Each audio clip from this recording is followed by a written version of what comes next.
But Judges chapter 2 is where we are at, and we're going to have two main divisions for the note takers in the group. The first main division is message from the Lord in verses 1 to 9. Verses 1 to 9, message from the Lord. And then the remaining verses, verses 10 to 23, I titled Mercies of the Lord. So message from the Lord, mercies of the Lord, or even mercies from the Lord. You will notice that I said mercies. It's a common mistake that many of us make, and that is that God only has mercy as if it's only one. And if you mess up, done. You've worn out. You don't get any more mercies. However, what we find in the Bible is that God has a multitude of tender mercies. That's what King David called those mercies in the book of Psalm. In Psalm 51, the multitude of tender mercies.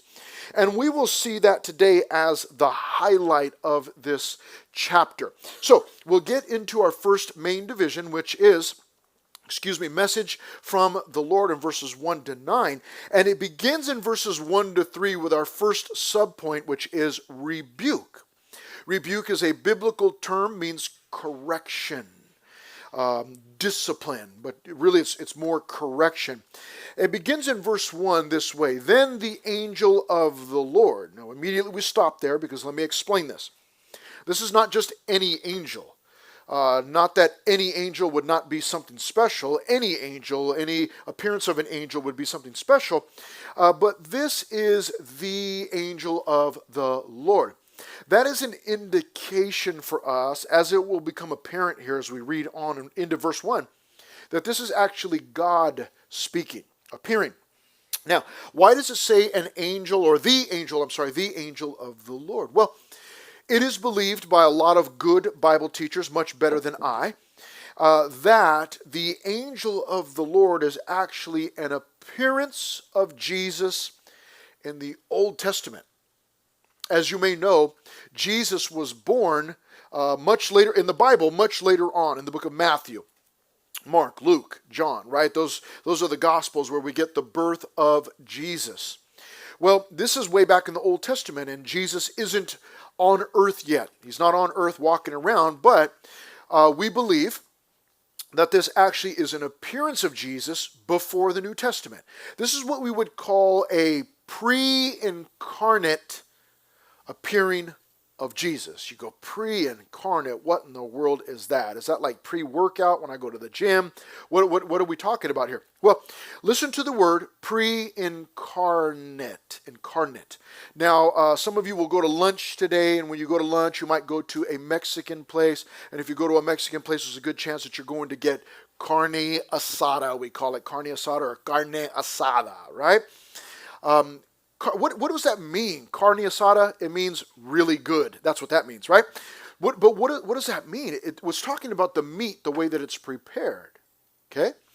But the carne or carne part, that actually just means meat.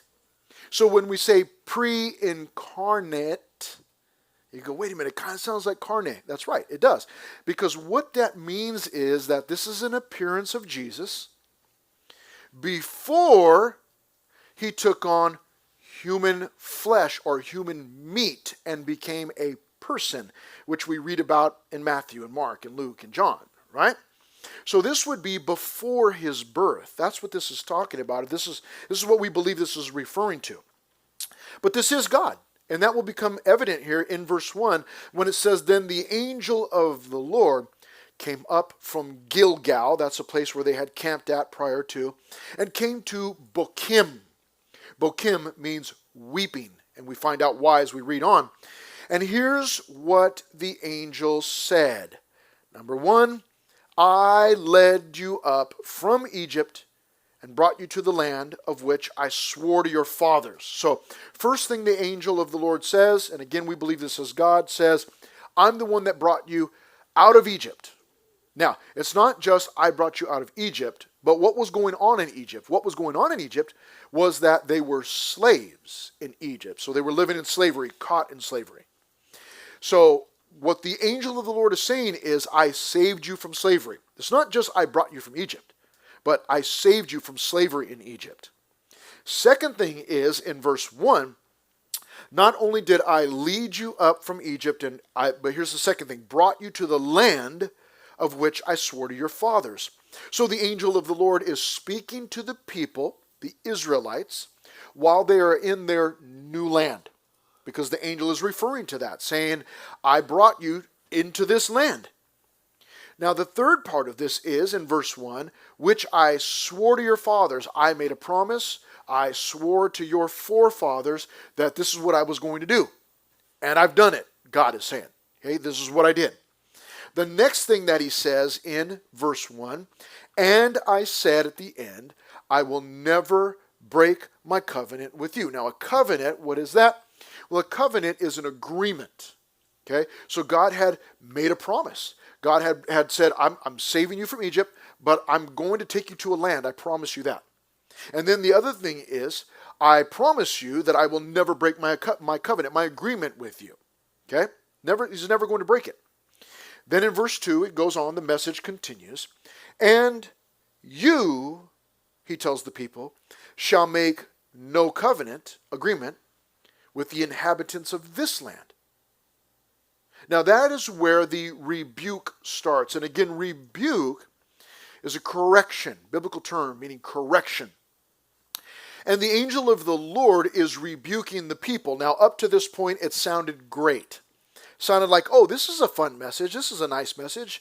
I saved you from slavery. Oh, yeah, you sure did. That's great. And you brought us to the new land. Yes, you did. You kept that promise. I never broke my promise with you, my agreement. Yeah, that's correct. Well, in verse 2, it begins to take a turn. You may not realize it right away, but I will point it out for you in verse 2. And you shall make no covenant, that means agreement, with the inhabitants of this land. The people that are living in this land right now, he's telling them, they're in the promised land, you're not supposed to make any agreements with them. Well, that's where the rebuke starts. Because you see, the people understand that at this point, they've already made an agreement with some of the inhabitants of the land. In other words, they've already broken their part of this agreement.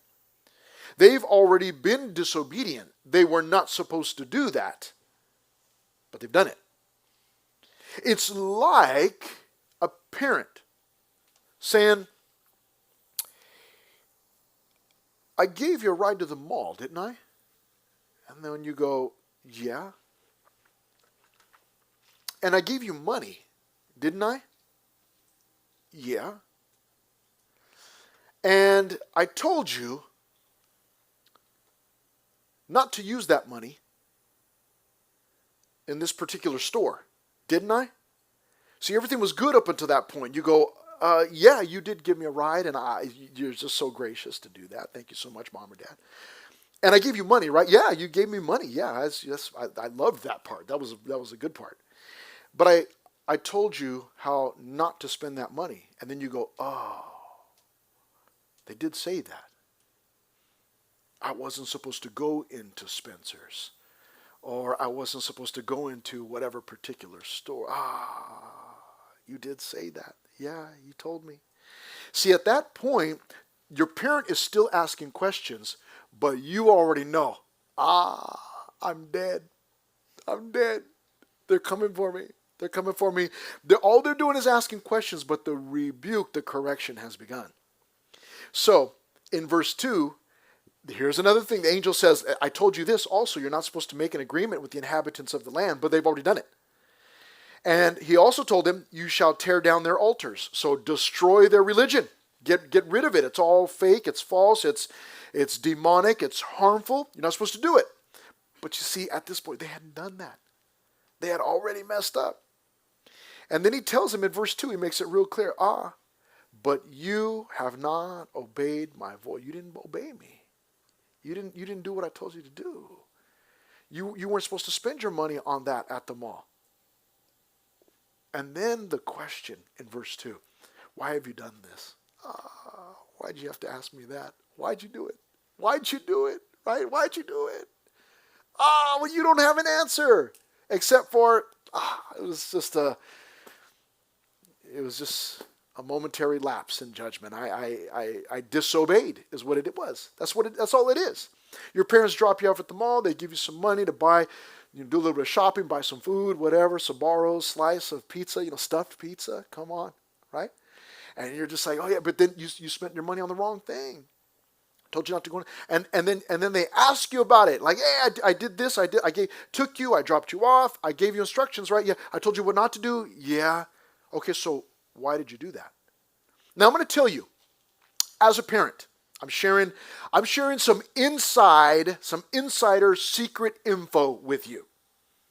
Take note, students, sons and daughters. When your parent says, "Why'd you do that?"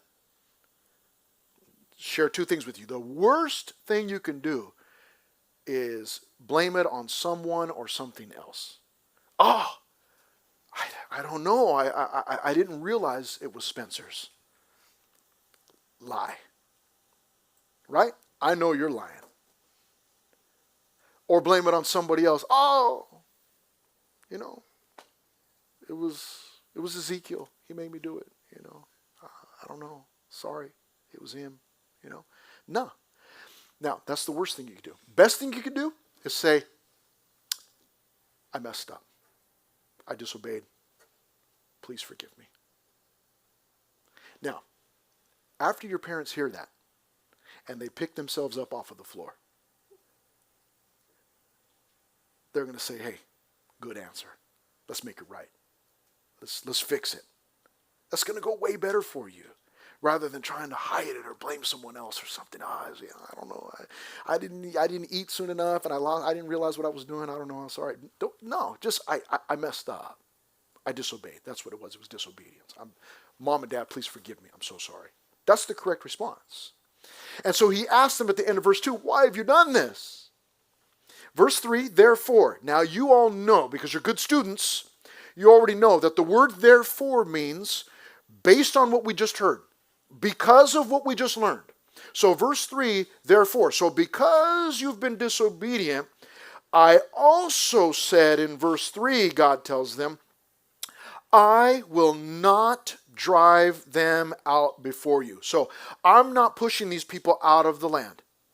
The original agreement was, God said, I'm going to go through and I'm going to destroy them all. And all you got to do is just come through, wave your swords around, your spears, chase the people out of the land, done deal, it's all your land. But because you didn't do that, he says, whoever's left, I'm not moving him, I'm not kicking him out. And then he goes on to say in verse 3, but they shall be thorns in your side, and their gods shall be a snare to you.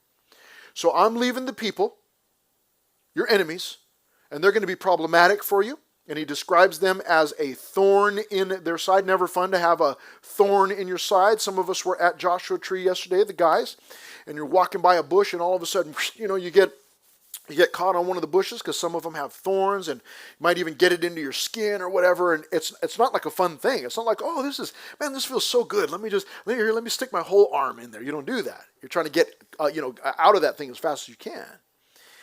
That's not a fun thing. So they're going, these enemies that are in the land are going to be thorns in their side, and then their gods, notice it's with a little g, because they're false gods, they're fake. Their gods shall be a snare to you. In other words, he's telling them, you're going to get caught up in their false religions. They're going to catch you. They're going to be problematic for you. Now, you need to know this. This is one of the ways that God will oftentimes discipline his people. You need to know this because you're one of his peoples, right? And there will be times that he will discipline you this way, where you will make some bad choices. And what he will do in order to discipline you is he will allow you to live with the consequences of those choices. Doesn't mean he doesn't love you. Doesn't mean that he doesn't care. Doesn't mean that he's just forsaken you. What he's doing is, part of that discipline is, okay, you made the choice to disobey. Now, the discipline is, I'm going hands off, and you can deal with the consequences. No fun. No good. No bueno. So, what I need to do is, I always want to be obedient to the Lord. because there are always consequences to sin, and I don't want to deal with those. Now, obviously, I still sin at times. I struggle like everybody else. We do, and so there are consequences, and we have to deal with those. It doesn't mean that God doesn't love us, right? Doesn't mean that, but it means that we've done something, and God's going to use that to discipline us. Now, he goes on in verse 4. Now, the first thing we see is a rebuke, okay, in this message from the Lord.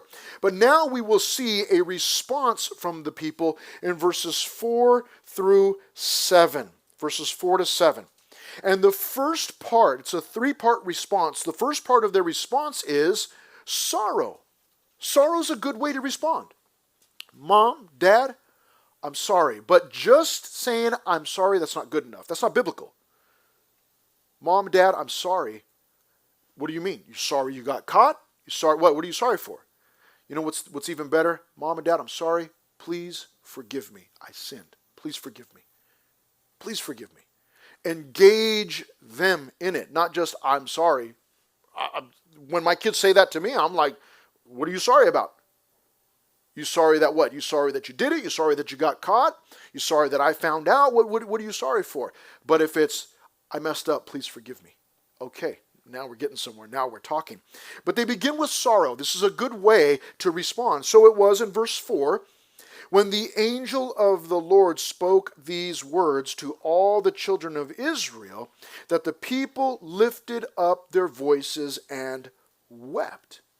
So they were filled with sorrow. That's a good thing. To be sorrowful over your sin is a really good way to start. Now, the second thing that we see in this response after sorrow is sacrifice. Now, this is a great, this is going really well here for them. And these are some good lessons for you and I. When I've sinned, I should be sorrowful over that. Now, here's a good second step to that. What I should do is I should begin to sacrifice, or in our case, we would call this worship. We don't sacrifice animals anymore, or you better not. That could be problematic. But what we do is, their sacrifice for them was their form of worship.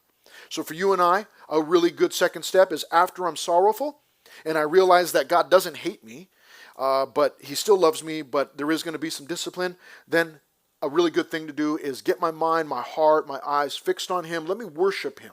Let me give Him my attention. This is great. Verse 5. Then they called the name of that place Bokim, which means weeping, and they sacrificed there to the Lord. And when Joshua had dismissed the people, the children of Israel went each to his own inheritance to possess the land. I love this. This is a great second step. Let me get my eyes fixed on the Lord. So it begins with sorrow. Their response begins with sorrow. And then it moves to sacrifice, or we might say worship. But they sacrifice to the Lord. This is good. Because what you want to do is immediately be back in good standing with the Lord. Now, some of you know, if you've been here for more than 5 minutes, you know that I've got 4 kids. Now, my 4 kids are not young anymore. They're all a little bit older. My youngest being 22, right? 23, of course. I knew that. I'm a good dad. I knew that, 23. And, there were lots of times where I had to discipline my kids. They were just so sinful. They take after their mom. But anyways, I'm just kidding. They take after their dad. And there were times when I would discipline my kids. I'll use my son as an example. My son was with us yesterday out at Joshua Tree. Had a really good time. But when my son was younger, sometimes I would have to, boom, spank that bottom. All my kids got swats on the bottom. But my son especially, the girls were easier. They were more sorrowful and, oh, Dad, I'm sorry. And, but him, not so much. And so they would have to, we'd talk and, and then there would always be a swat. And then I would tell my son after that, I would say, son, I love you. You know that. That's why I swatted your bottom. Right? Now, some of you are familiar with this. I said, son, I love you. And he would just like, all right. He'd be mad. Say, do you love me? Yeah. Okay, well, tell me. I don't want to tell you right now. I said, nah, man, nah. Tell me. Tell me you love me. Why did I do that? Was it just to bully him, to like, yeah, I'm in charge? What was that all about? It was because I wanted that the lesson was learned, and at that point he was feeling the sting on his bottom cheeks. But then I wanted to move on from that point as fast as possible. You got it? Yes? Okay, let's move on. I love you. Do you love me? You love me? Okay, great. Let's move on. I love this. So the response begins with sorrow. Secondly, they go, hey, God, we love you. Yes, we see, we know, discipline is coming, we get it, but we love you. And there's no break in the relationship, man. So extremely important. So important that you immediately, after your sorrow, not just wallow in it like a pig in the mud, but you get on up out of there and you get your eyes fixed on the Lord. Here's the next thing they did. It began with sorrow. Then it moved to sacrifice. Verses 5 and I'm sorry, not 5 and 6, just verse 5. I'm sorry. I'll make that clear. Just verse 5. And then in verse 6, so when Joshua had dismissed the people, the children of Israel went each to his own inheritance to possess the land. So they went back to what they were doing before, which was trying to clear the land. And here's what it moved to thirdly in verse 7. So their response was three-part. There was sorrow. It's a good start. Secondly, there was a sacrifice. Let's get back. Let's get right with the Lord, man. Let's just let the Lord know that we love him. It's always good. You know, when you've been disciplined, it's always good. You understand that your parents love you. You may be mad about it. They took my phone away. But thank them for it. You go, what? That sounds crazy. Thank them for taking my phone. Yeah. You disobeyed them. They could have killed you. Thank them that they only took your phone. They could have put you on restriction, like, okay, you're on restriction. For how long? The rest of high school. Okay, so we'll see you in college. You know, we'll slide food under the door. Stay in your room. They didn't. Maybe they took your phone. But you should be thanking them. Go, you know what, Mom, Dad, thank you so much. What? Again, when they picked themselves up off of the floor, what? Who are you? Whose kid are you? What did they do to you at that church? You know, what happened? No, thank you that you love me enough to discipline me. I'm going to learn my lesson. Sacrifice, but then here we go in verse 7, service. So the people served the Lord all the days of Joshua. So as long as Joshua lived, the people, generally speaking, worshipped God. I'll explain. And all the days of the elders who outlived Joshua. So whoever was with Joshua helping him out. The elders or the leaders, that's what that means. That as long as those guys were around, the people as a whole, they served the Lord. Now they did disobey God in these areas, but generally speaking, they served the Lord. And then it says at the end of verse 7, it says, talking about the elders who had, and that generation, who had seen all the great works of the Lord which he had done for Israel. So they had seen it. So for them it was easier to stay focused on the Lord, service to the Lord. Now, let me say a couple of things about this point of service. Number one, this is good. This three-part sorrow, immediately moving to sacrifice, immediately moving to service. Let me tell you what that does, is it keeps you from becoming depressed. You go, how in the world, what are you talking about? Listen, I'm going to save you thousands in therapy costs right now. You can thank me later. Buy me lunch one of these days. Depression happens when I feel bad, when I'm sorry. Normally it starts by me feeling sorry for myself. Not being sorry over my sin, but feeling sorry for myself. But when I allow that sorrow to just sit and begin to marinate, what happens is my mindset, my viewpoint goes internal. It's only in reach, there's no outreach. And the cure for that is to get your eyes on the Lord, sacrifice, and serving the Lord and serving other people. There is no better cure for unhappiness, for a lack of joy, than to get your eyes off of yourself. Get them on the Lord, get them on other people. Start serving. This is a wonderful, wonderful mix here. Okay? So the people served the Lord all the days of Joshua and all the days of the elders who outlived Joshua. And here's the second thing I want to say. Who had seen all the great works of the Lord which he had done for Israel. What's going to happen, you're going to find, is that and they'll tell us here, that there's a younger generation who didn't see all of the miraculous things that God had done. And what happens is, when you don't see it for yourself, sometimes you don't want to trust the word of other people. You don't know. Well, I don't know. I never saw God do that. Listen, if you haven't done this yet, you need to ask your parents. If your parents are saved, you need to ask them, Mom, Dad, how did you get saved? What was your life like before you got saved? If you haven't done that yet, you're missing out. Because what can oftentimes happen is you're young, you're a Christian, you're growing up in a Christian home, which is a tremendous blessing. Tremendous blessing. But you oftentimes overlook God, you overlook God because, well, I mean, it's just what we do. It's just muscle memory. We go to church on Sundays, maybe we go on Wednesdays, and, it's just, just what we do. And there's no vibrant, living, breathing, real relationship there. Maybe it's real for your parents, and maybe you are living off of their faith. That's not going to work. Did you know that God doesn't have any grandkids? You go, what? Yeah. You have to have a relationship with yourself. You can't get to heaven and go, oh, God, no, I wasn't saved, but my dad was. That's not going to work. No grandkids. He only has kids. You got to have your own faith. You've got to give your life to the Lord. And we're going to talk about that too.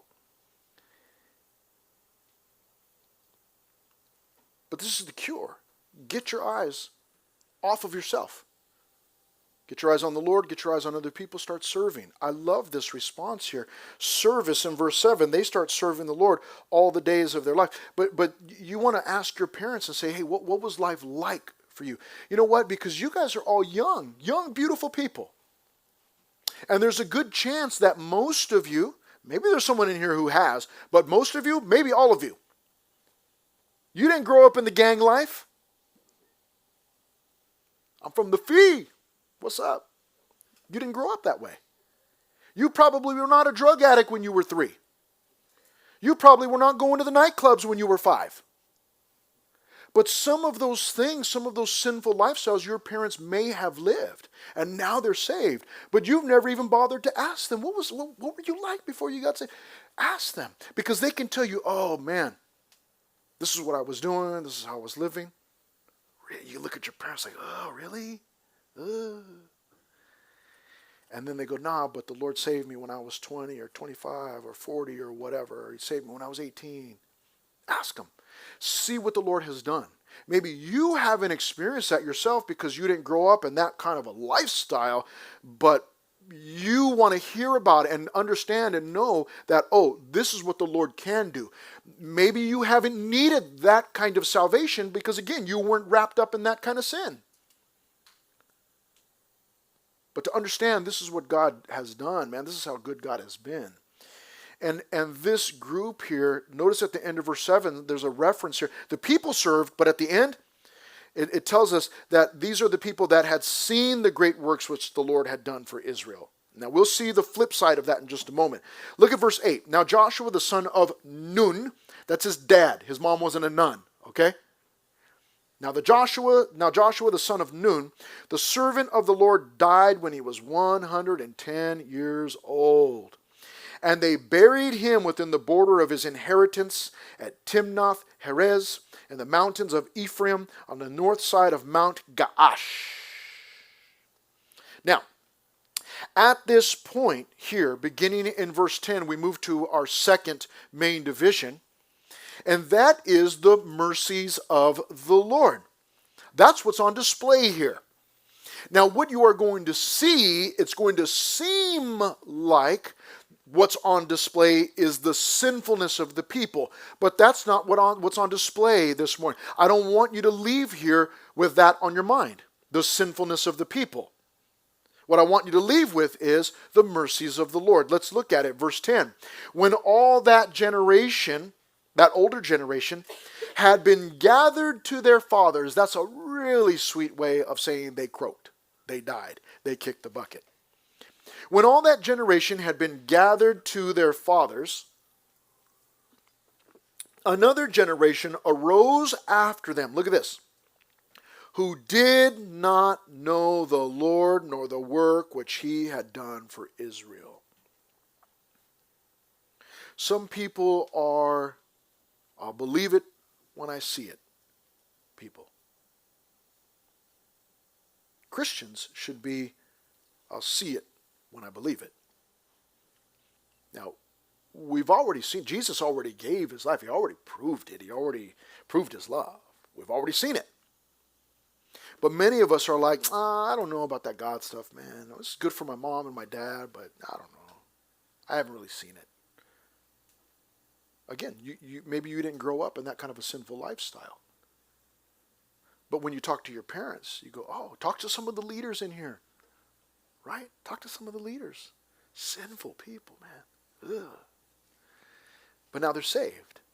Now they've been born again.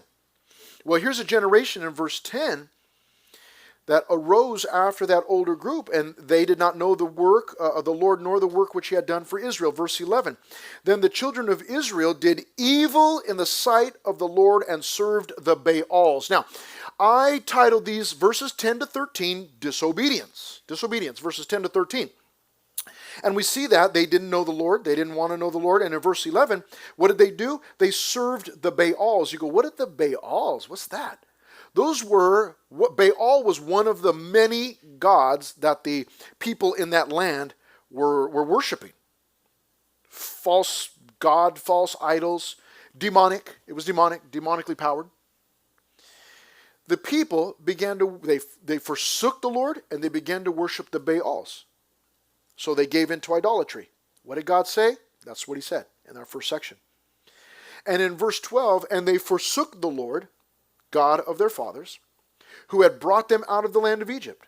And they followed other gods from among the gods of the people who were all around them. And they bowed down to them, and they provoked the Lord to anger. They forsook the Lord in verse 13 and served Baal and the Ashtoreths. That's one of the Canaanite goddesses. So they heard about all the good things that the Lord had done, but they said, we never saw it ourselves. We're going to go off like, we can't see God, but we can see the Baals, we can see the Ashtoreths, we can see the people, we can see the altars that they were supposed to wreck, obliterate, get rid of, that they didn't. And so they're seeing it all, and they go, well, we can't see God, but we can see this, and look at that. And the worship involved all sorts of things, and I've already told you this lots and lots of times, but I continue to say it.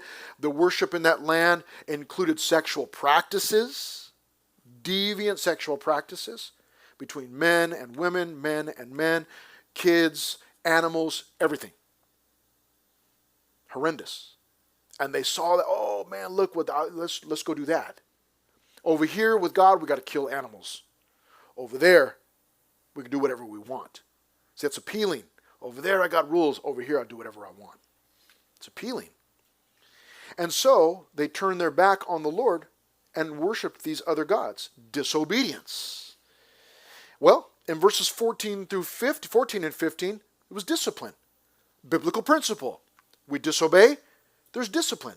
That's what happens here. Verse 14. And the anger of the Lord was hot against Israel. So he delivered them into the hands of plunderers who despoiled them. You say despoiled, what does that mean? Like they used to be spoiled and now they're not spoiled anymore? Well, in a sense, but despoiled them, that's talking about spoils in warfare. Like you get the treasure, you get the stuff, the spoils. And what he's saying is these plunderers came in. God sent the plunderers in, these invading armies, to attack his own people, and they took everything away from them. In verse 14. And he sold them into the hands of their enemies all around, so that they could no longer stand before their enemies. They had no strength.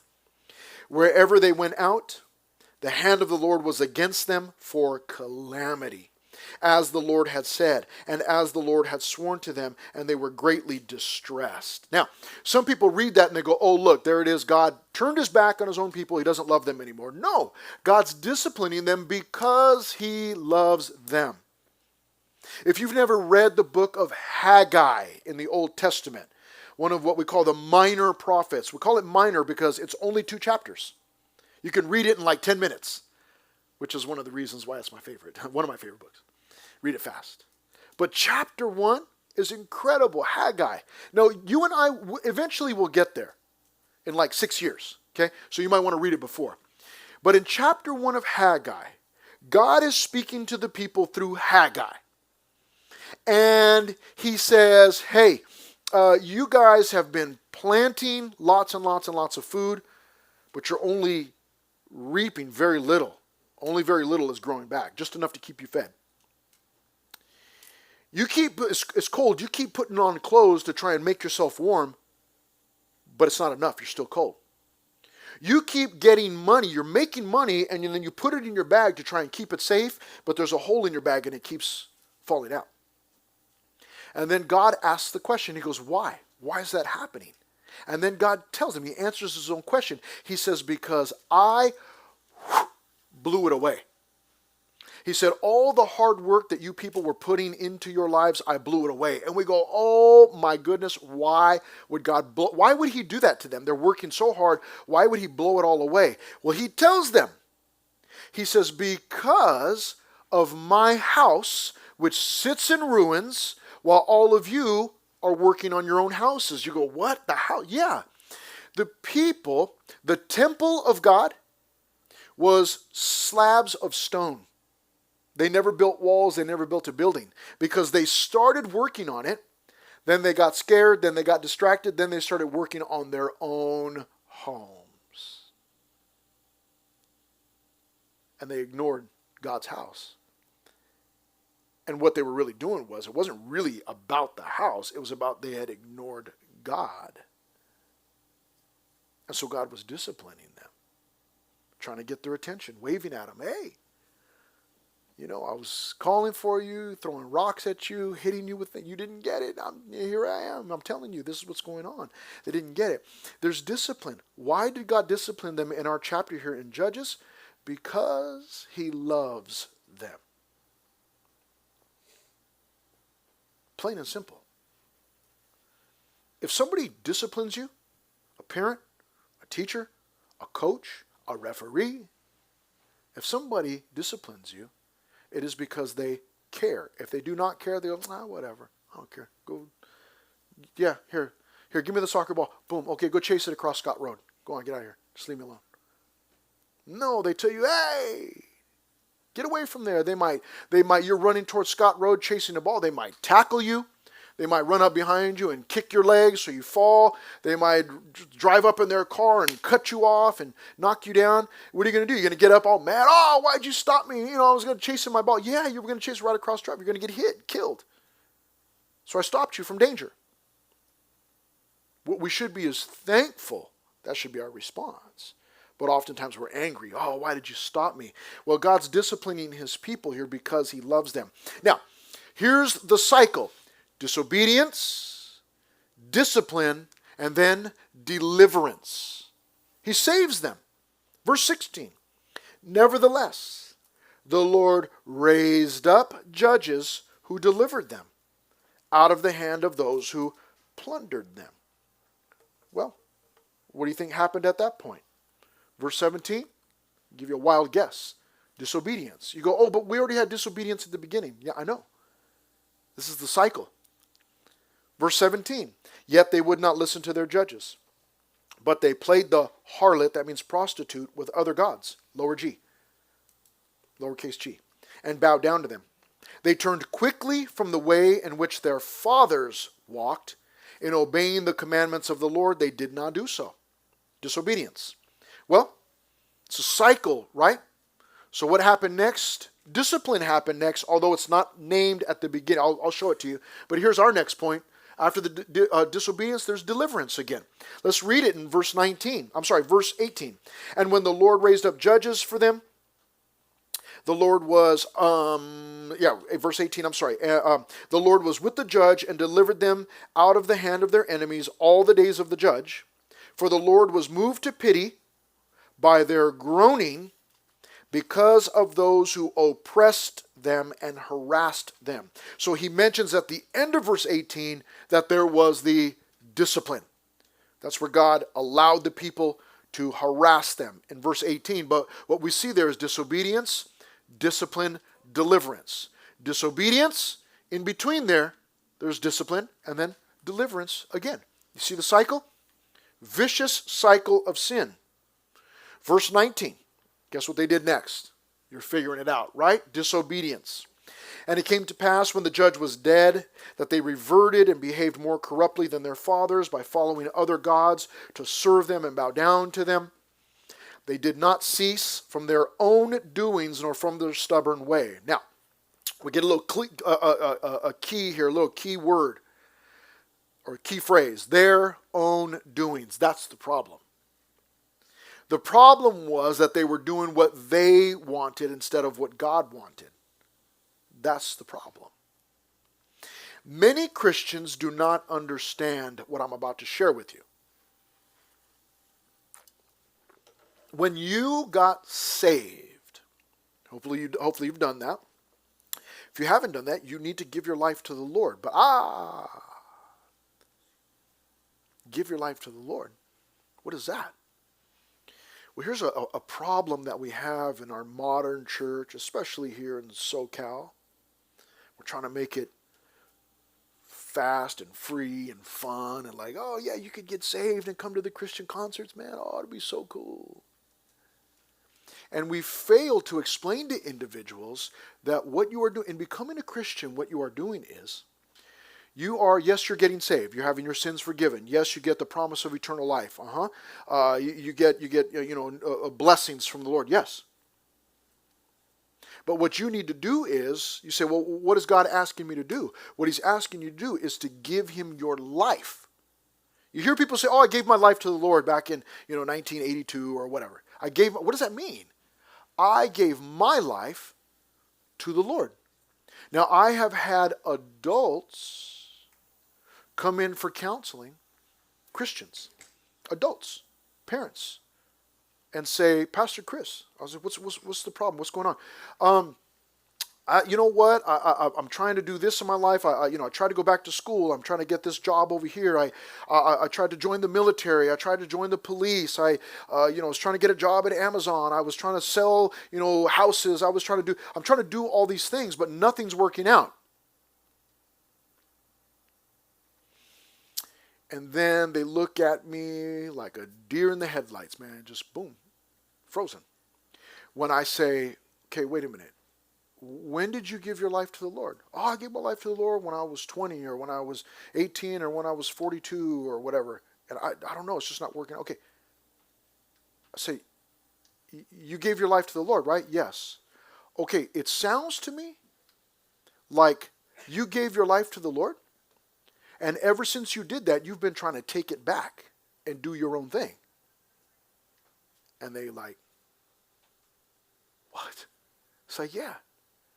Nobody explained that part to you, that you gave your life to the Lord.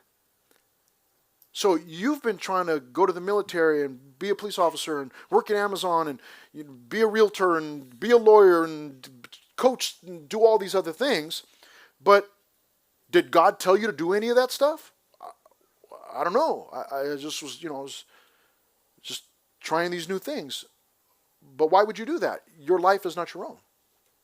You gave your life to God. So then what you want to do is just do whatever he wants you to do.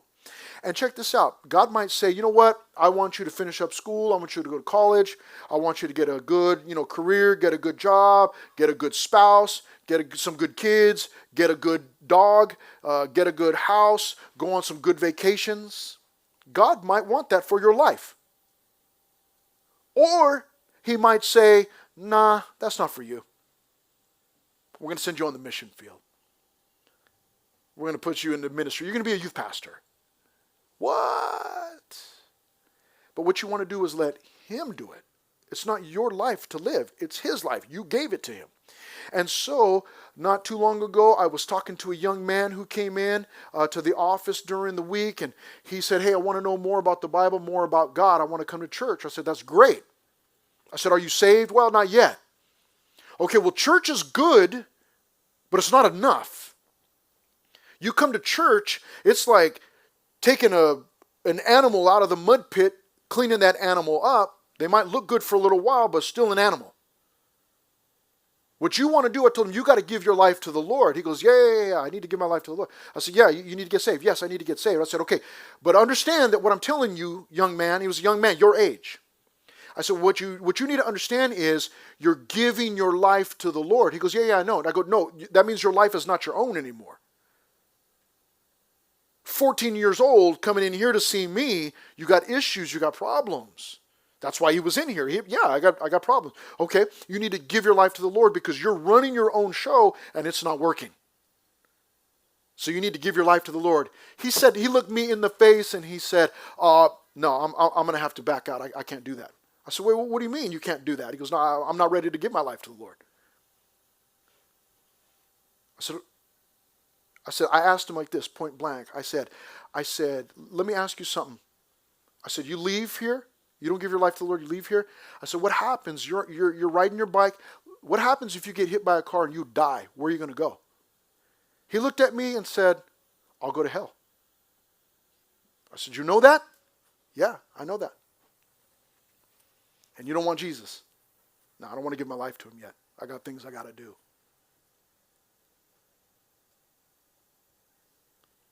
He understood after I explained it to him. You're giving your life away to the Lord. You're not just getting saved and, everything's fine and everything's sweet. And no, you're giving your life to the Lord. Here's the problem at the end of verse 19. They did not cease from their own doings nor from their stubborn way. And guess what? After the disobedience, what happened? We finish up with discipline. Where's it at? It's on there somewhere. It's coming and shake this thing a little bit. And then we blow on. There it is. All right, verses 20 and 23. I think somebody helped me out back there. Then the anger of the Lord was hot against Israel, and he said, because this nation has transgressed my covenant, which I commanded their fathers, and has not heeded my voice, I also will no longer drive out before them any of the nations which Joshua left when he died, so that through them I may test Israel. I'm going to use the enemies to test his people, whether they will keep the ways of the Lord, to walk in them as their fathers kept them, or not. Therefore the Lord left those nations without driving them out immediately, nor did he deliver them into the hand of Joshua. And ever since then, the nation of Israel, the children of Israel, the Israelites have been fighting wars ever since, to this day. You go, why is Israel always fight? Why are they always in the middle of war? This is why. Because they didn't disobey God? Yeah. They didn't completely clear out the land. They're still struggling with it to this day. Christian writer C.S. Lewis said this: human history is the long, terrible story of man trying to find something other than God which will make him happy. It's impossible. You don't believe me? I've tried it all. Relationships, drugs, alcohol, partying. Done it all. Religion, I've done it all. You don't believe me? You could try it the hard way, find out for yourself. But you'll find out, like everybody else that's tried it, those things don't make you happy. They cannot. Only a submission, a relationship with the Lord. But that requires that you give your life to him. That's the part that a lot of people don't like. This part I didn't like for a long time. I don't want to give my life to the Lord.